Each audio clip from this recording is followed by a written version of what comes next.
Turn to the first presentation outline. This is the book by Charan, and the book is called Leadership in the Era of Economic Uncertainty. And all of you are aware that desperate times call for desperate measures. And that's what this book is. It is extremely serious. I feel pumped up at the end of the book to go do something. I need a blood pressure pill. It is about the most serious book that I have ever read for the first Friday book synopsis, and because this is serious topics and we're in serious times. So that's why it is called Leadership in the Era of Economic. You can see on your presentation outline, one word is important here, and that is cash. Cash is king. And what Charan says, and he of course has done quite a few books that we have given synopses of here at the First Friday Book Synopsis, a prolific author and a consultant who obviously has been with major companies all over the country. He simply says that the shift now has to go from the income statement to the balance sheet.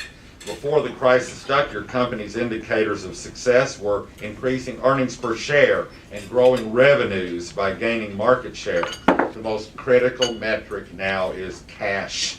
Pursuit of revenue growth must give way to understanding the cash implications of everything. Even points calculated on a cash basis will tell you what you need to do, whether it is discontinuing a product line, taking down a plant, or eliminating a distribution channel to survive the worst situation you can imagine.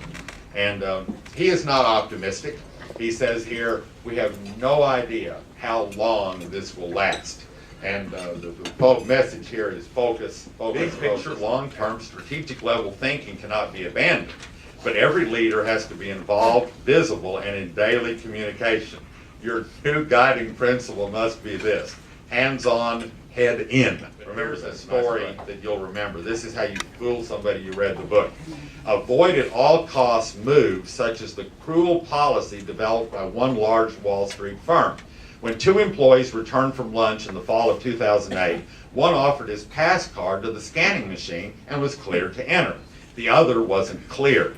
When the first staffer used his card to open the door for his colleague, a security guard approached the two. He told the first person that he could proceed to his office, but the second person was told that as of noon that day, he no longer was employed. He was to see the HR person in room 312 for further instructions. Serious book, but it is full of advice. It is full of directions. These desperate times touch everyone. It is not just the people at the top. We're all sweating. But I think it'd be great if people at the top were doing a lot of the things that are talked about in this book. I hope you enjoyed the synopsis of Leadership in the Era of Economic Uncertainty.